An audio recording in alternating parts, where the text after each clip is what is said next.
Bentornati. In questo video incontro parleremo di due condizioni estremamente importanti che possono affliggere il polso dell'atleta su base traumatica, che sono le lesioni dei legamenti.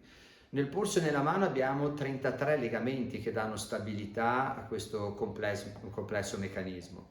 E due legamenti in particolare, se non trattati o se la loro lesione passa misconosciuta, possono dare delle problematiche invalidanti per le quali spesso non si può neanche porre rimedio. Parleremo quindi di due legamenti, in particolare del legamento scafo-lunato, che è il legamento che unisce lo scafoide e il semilunare, che sono le due ossicina che di fatto vanno a fare tutta l'articolazione del polso, dell'estensione e della flessione, e di un altro legamento che si chiama complesso della fibrocartilagine triangolare, che unisce l'ulna al radio e l'ulna alla parte prossimale delle prime ossicina della mano. Che funzione hanno intanto questi legamenti? Il legamento scafo-lunato ha la funzione di tenere unite queste due ossicina tra di loro, mentre il legamento della fibrocartilagine triangolare ha lo scopo di dare stabilità all'ulna e al radio, questo soprattutto durante quelli che sono i movimenti di pronosupinazione. In caso di una lesione del legamento della fibrocartilagine triangolare si può venire a verificare una instabilità di questa articolazione che viene testata in questo modo, andando a fare quello che si chiama test del ballottamento. In coloro che hanno una lesione importante di questo legamento, l'ulna balla molto rispetto al radio. Chiaro, è fondamentale sempre comparare i due polsi, essendo tutti diversi. Questa lesione causa dolorabilità nei movimenti di pronosupinazione, causa dolorabilità spesso quando si iperestende il polso in questo modo, dolore che è localizzato a questo livello.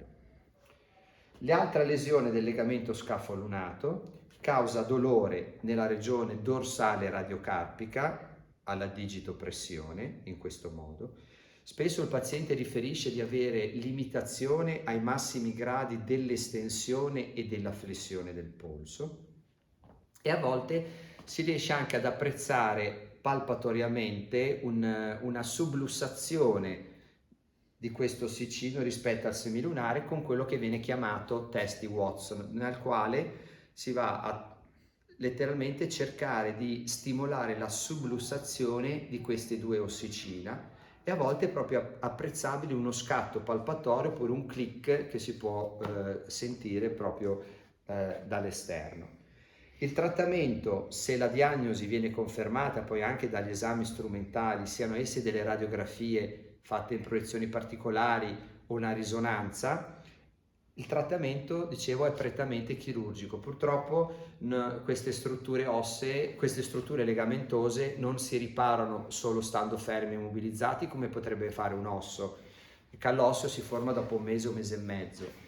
La diagnosi certa del 100% di quello che vi è all'interno del polso avviene tramite l'artroscopia, che è una metodica che attraverso 2, 3, 4 piccoli buchini e una telecamera di un paio di millimetri ci permette letteralmente di camminare all'interno del polso. Alcune riparazioni in base al grado di lesione del legamento possono essere eseguite con l'artroscopia stessa, come ad esempio soprattutto per le lesioni della fibrocartilagine triangolare. Per quanto riguarda il legamento scafo-lunato, negli stadi iniziali si può utilizzare anche delle tecniche di tipo artroscopico. Negli stadi più avanzati bisogna utilizzare delle tecniche cosiddette a cielo aperto. Il recupero negli atleti, facciamo l'esempio dei fighters, in caso di lesione del legamento scafo-lunato, essendo una lesione molto invalidante, purtroppo è di circa del 20% dei casi, mentre nelle lesioni della fibrocartilagine triangolare l'80% degli atleti con questo tipo di lesione riescono a tornare a fare l'attività pre-lesione anche ad alti livelli. È molto impegnativo per il paziente il protocollo post-operatorio perché sia nel caso delle lesioni del legamento scafo-lunato che nelle lesioni della fibrocartilagine triangolare il periodo di immobilizzazione è di circa 6 settimane.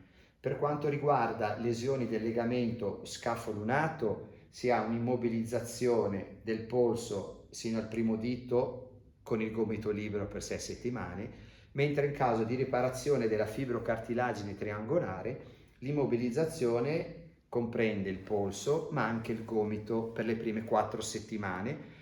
Questo perché i movimenti di rotazione e quindi quelli ai quali la fibrocartilagine dà stabilità sono dati sia dal polso che dal gomito e quindi inizialmente dobbiamo immobilizzare tutte e due le articolazioni. In totale bisogna considerare dall'intervento circa un 3 mesi per poter tornare all'attività pre-lesione.